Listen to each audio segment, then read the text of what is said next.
My name is Lauren Pierce. I'm 29 years old.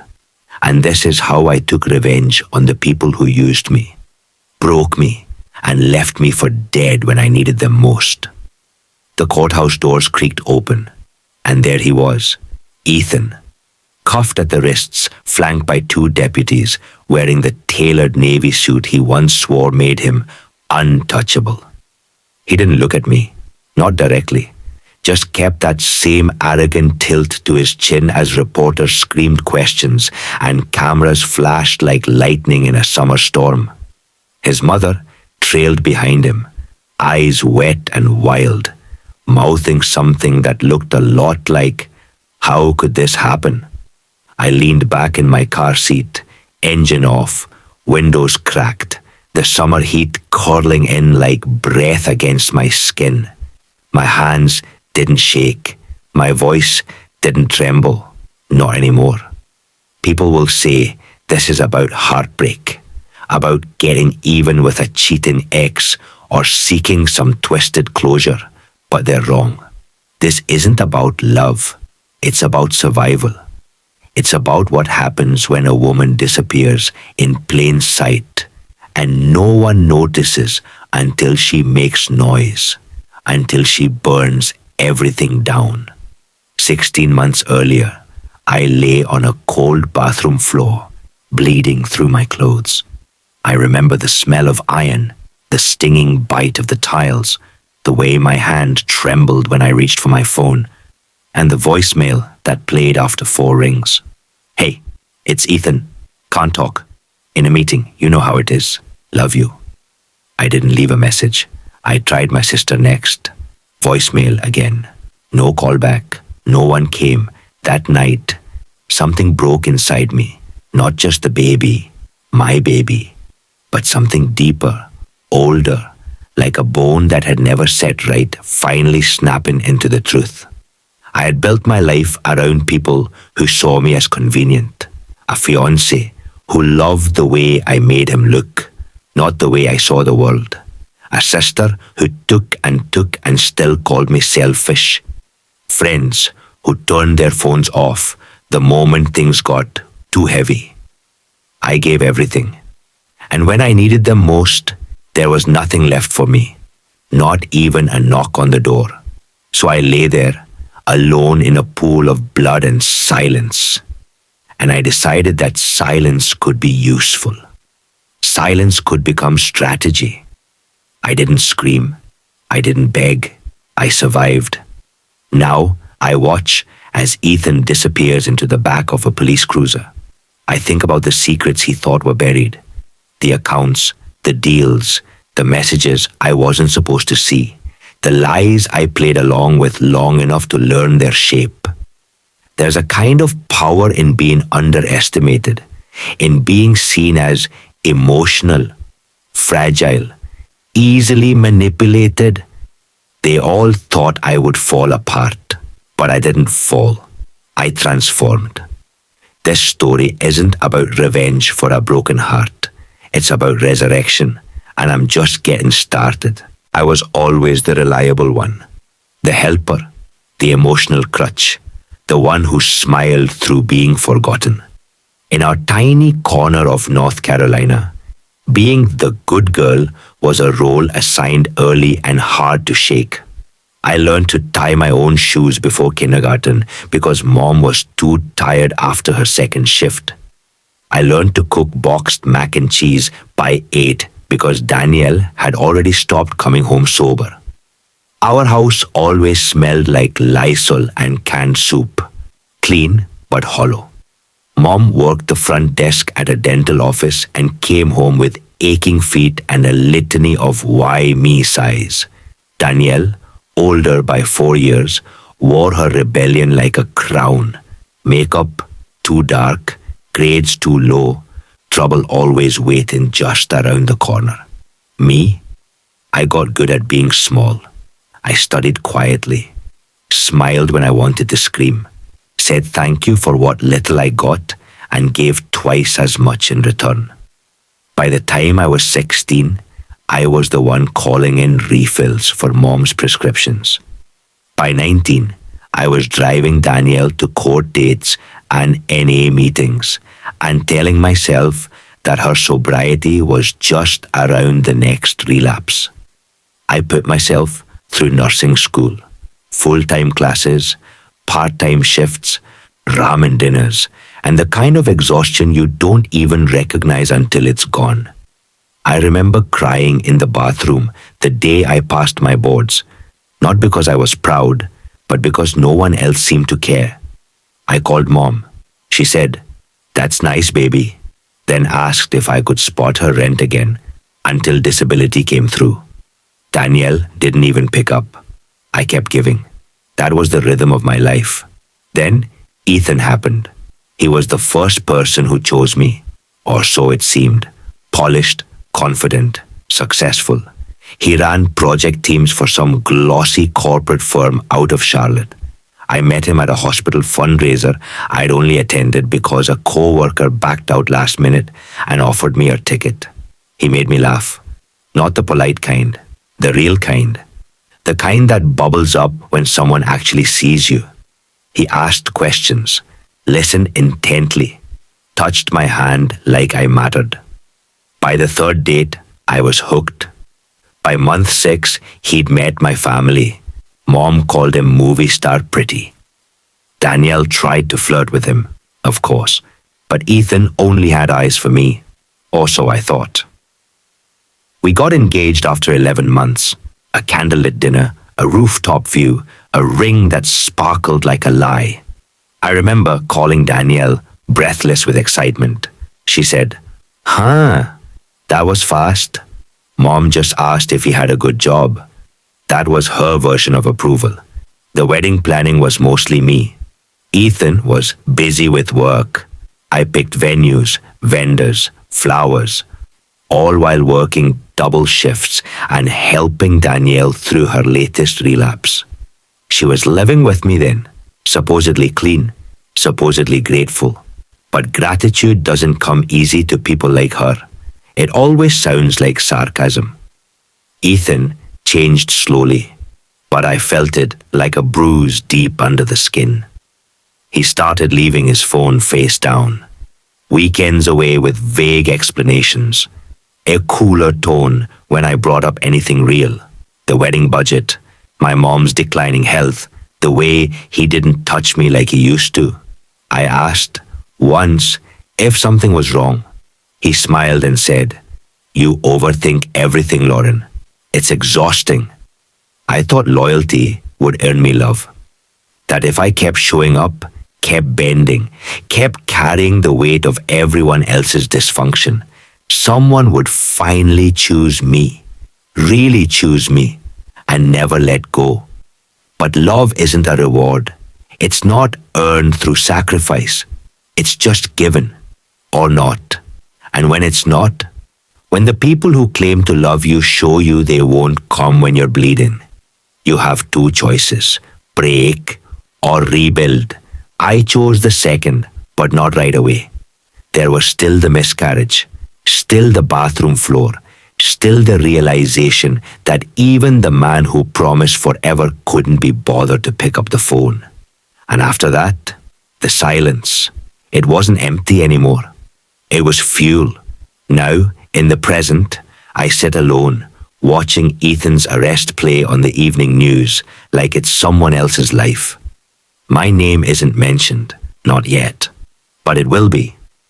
Danielle texted earlier, a one-line message. "Did you know about this?" I didn't reply. Mom called and left a voicemail, her voice soft and anxious. "I hope you're okay, baby. This is a lot." It is, but not for the reasons they think. This isn't the fallout. This is the beginning. For the first time in my life, I'm not cleaning up someone else's mess. I'm making my own, and it's beautiful. The day I lost the baby was the day I saw the truth. All of it. I was 18 weeks, just starting to feel flutter kicks like soft drum beats under my ribs. Ethan hadn't felt them yet. He always seemed too distracted. "Maybe next week," he said every time I reached for his hand. It was a Wednesday. I remember because I had the morning off, a rare, gifted sliver of rest between night shifts.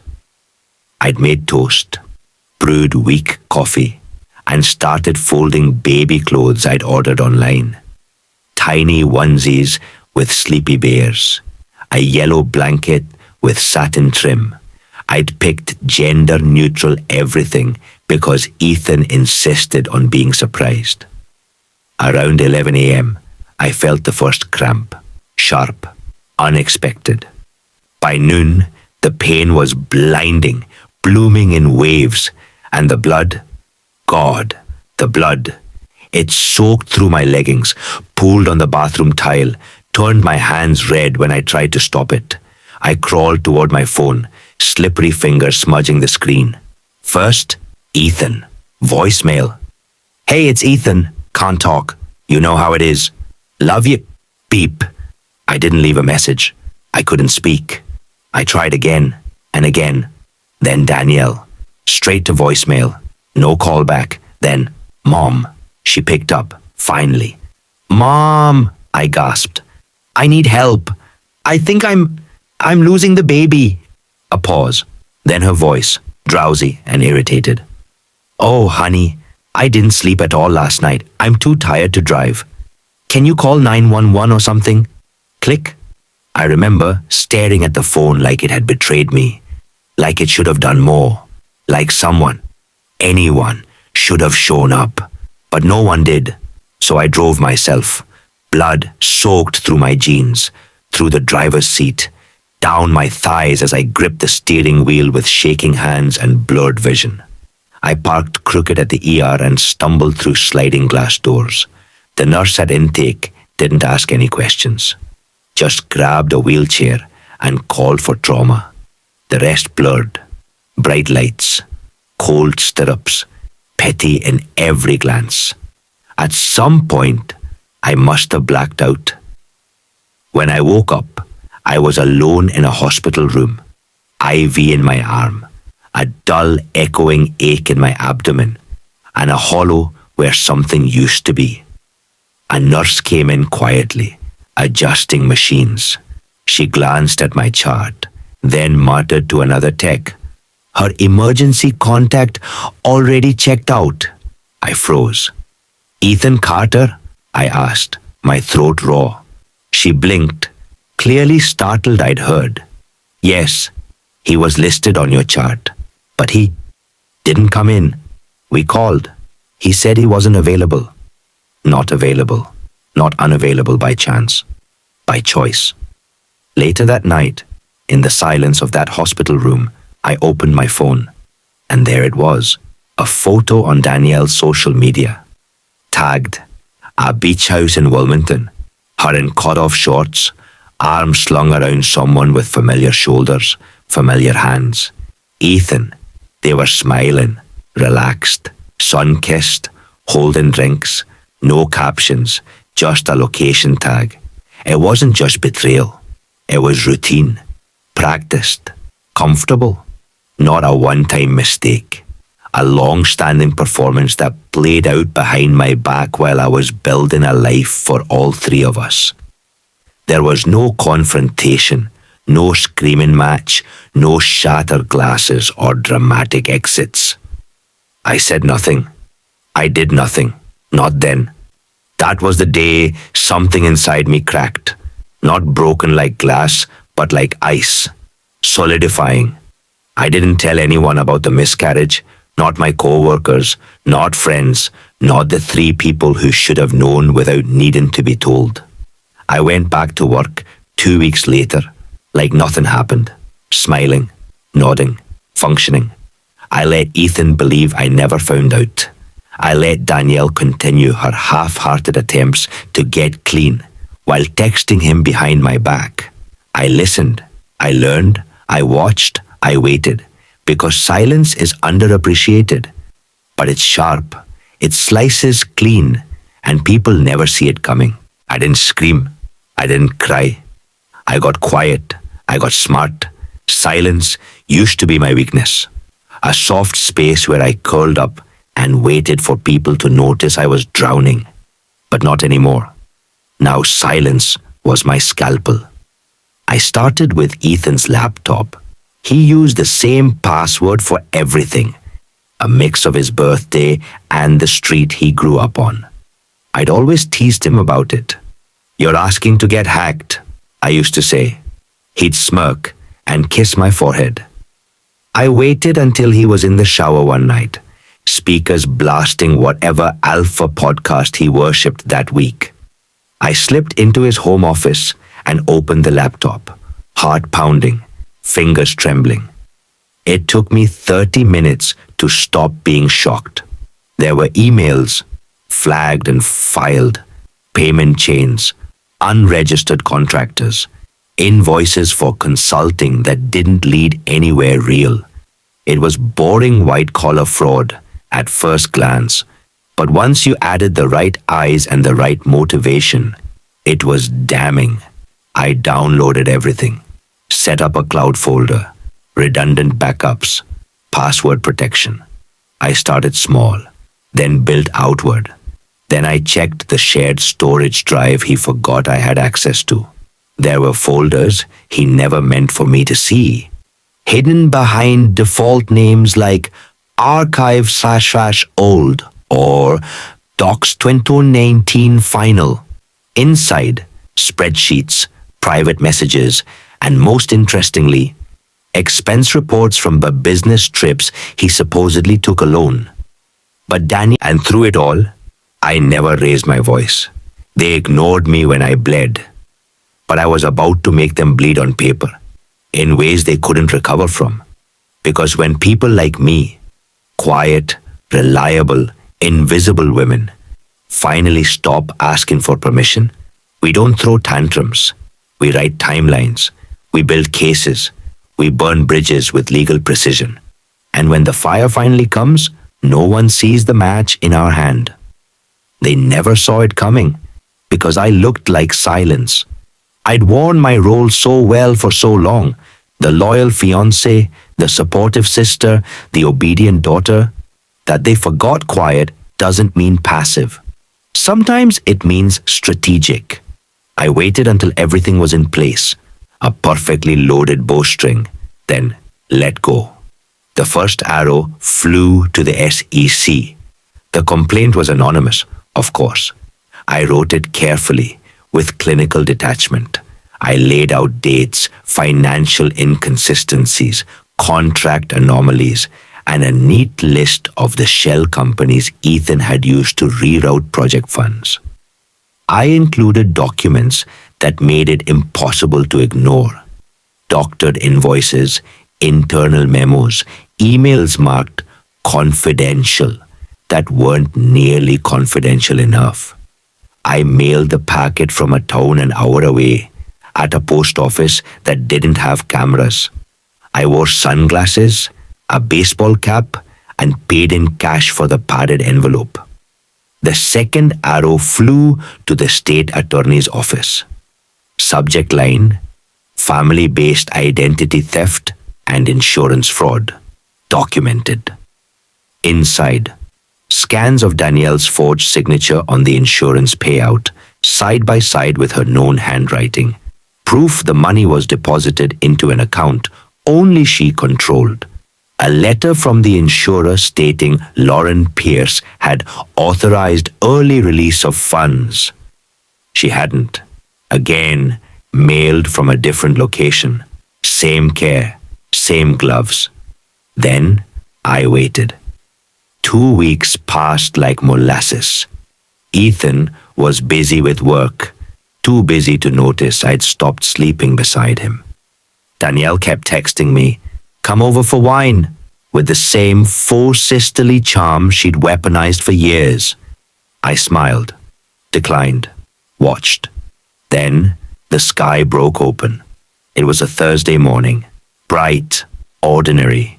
Ethan left in his usual tailored suit, muttering about vendor compliance issues and backlogged logistics. He didn't come home. That afternoon, I watched it unfold from the safety of my laptop. FBI raids, local construction firm for white-collar fraud and tax evasion.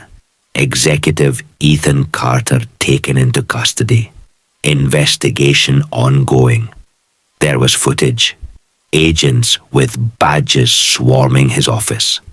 Ethan in cuffs, head bowed, face pale. His mugshot appeared online within hours. Tired, cornered, stripped of the charm he wore like cologne. His company's accounts were frozen. Partners distanced themselves immediately. His father, a retired judge, issued a public statement of shock and disappointment. I watched it all over a glass of wine I didn't finish. Danielle was next. It was a Sunday brunch. Her favorite. Oversized sunglasses, low-cut sundress, a fake smile selfie already uploaded with the caption, Self-Care Sunday. She was halfway through a mimosa when they served her. 2 plainclothes officers. Polite but firm. She laughed at first, thought it was a mistake. Then she read the papers. Fraud, forgery, identity theft. Her face cracked. She tried to call me an hour later. I let it ring. That night, Marilyn called, sobbing. Guttural, hiccuping cries that barely formed words. Why didn't you warn us?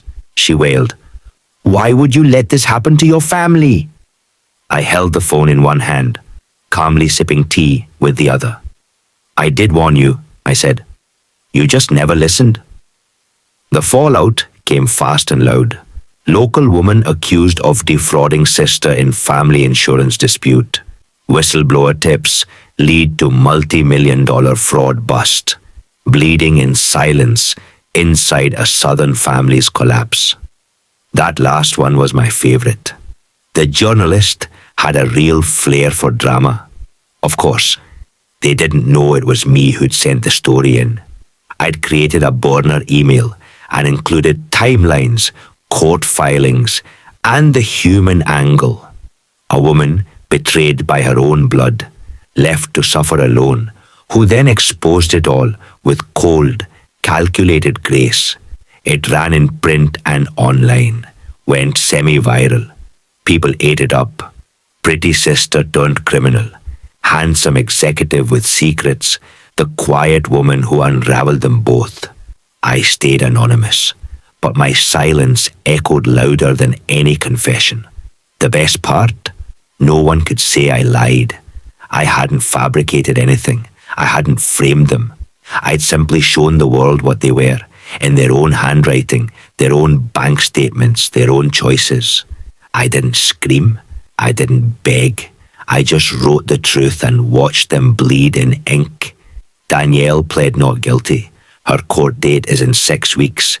She started a GoFundMe for her legal fees. It's raised $42. Ethan posted bail, but the damage is done. His face is tied to fraud. His LinkedIn vanished overnight. His future is a scorched field. Mom won't speak to me now. She said I tore the family apart. No, I corrected her. They tore it apart. I just stopped holding the pieces together.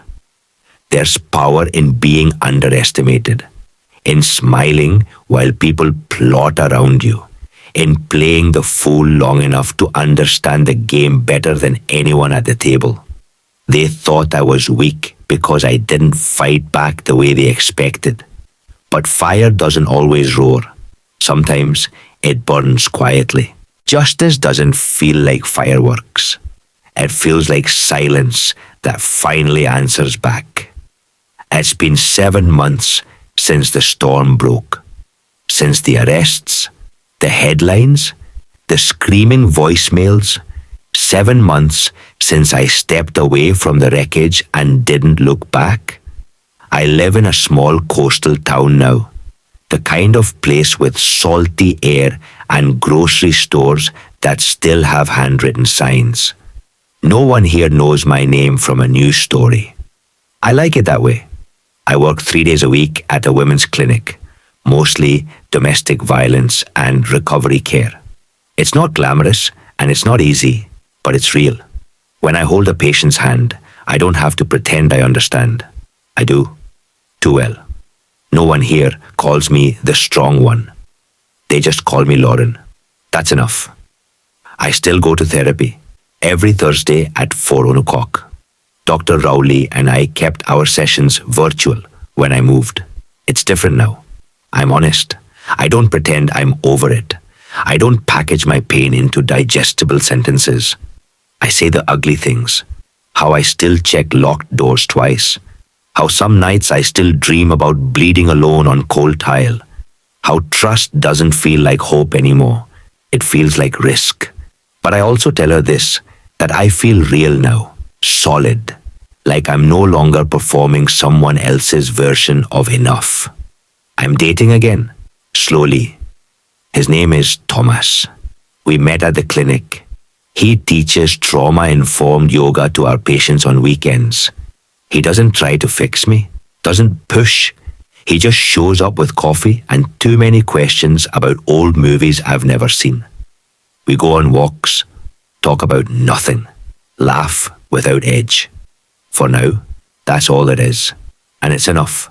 My mother sends letters sometimes, neat cursive on pale blue stationery. She always starts with, "Dear Lauren," as if we're pen pals. She doesn't apologize, just updates. Tells me Daniel is getting help. Says she wishes we could go back. But I don't respond. Because I did go back, over and over, until it nearly killed me. Now I live forward. Daniel took a plea deal. 4 years probation, financial restitution, community service. She posted about growth and lessons on Instagram, then deactivated when no one clapped. I haven't seen her since the brunch where she was served. Ethan is still awaiting sentencing. The last article said his plea deal fell through. His lawyer tried to argue stress-induced misconduct. It didn't land.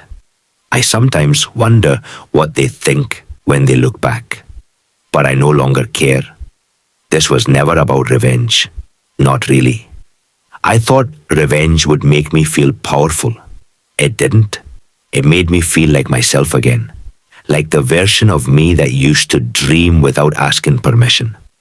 Who didn't measure her worth by how much pain she could absorb quietly. Who knew her value wasn't tied to being needed or useful or loyal to people who would gut her if it made their lives easier. I still have scars, emotional ones, but they're mine now, not badges of survival, proof of clarity.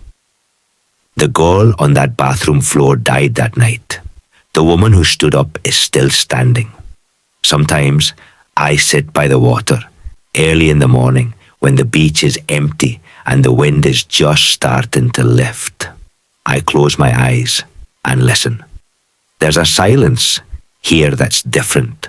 Not the silence of abandonment, not the silence of betrayal, but the kind that comes after. The silence of peace, the silence of self. It doesn't ask questions.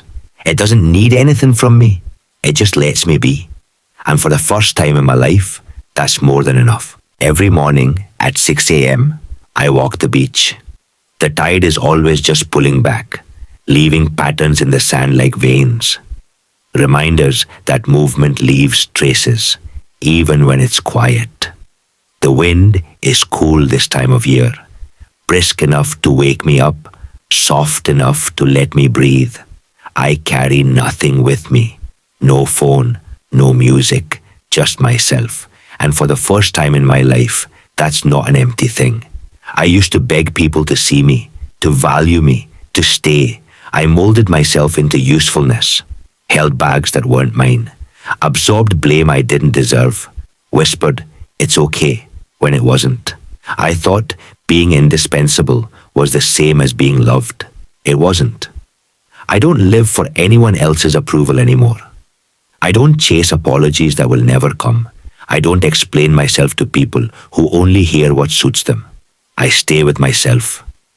That girl who once lay curled on a bathroom floor, phone in hand, whispering through sobs for someone to answer. She still lives in me, but she's not begging anymore. Now, she's standing, walking the shore, breathing in peace that isn't borrowed. Sometimes I wonder if they think of me, Danielle, Ethan, even my mother. I wonder if they regret what they did. But it doesn't matter, because I no longer need closure from people who can't tell the truth, not even to themselves. They tried to erase me, bury me under guilt and silence. But I rose, not as a victim, not as a villain, as something sharper, clearer, undeniable. I was the one they ignored, but I returned as a storm, and now they'll never forget me again.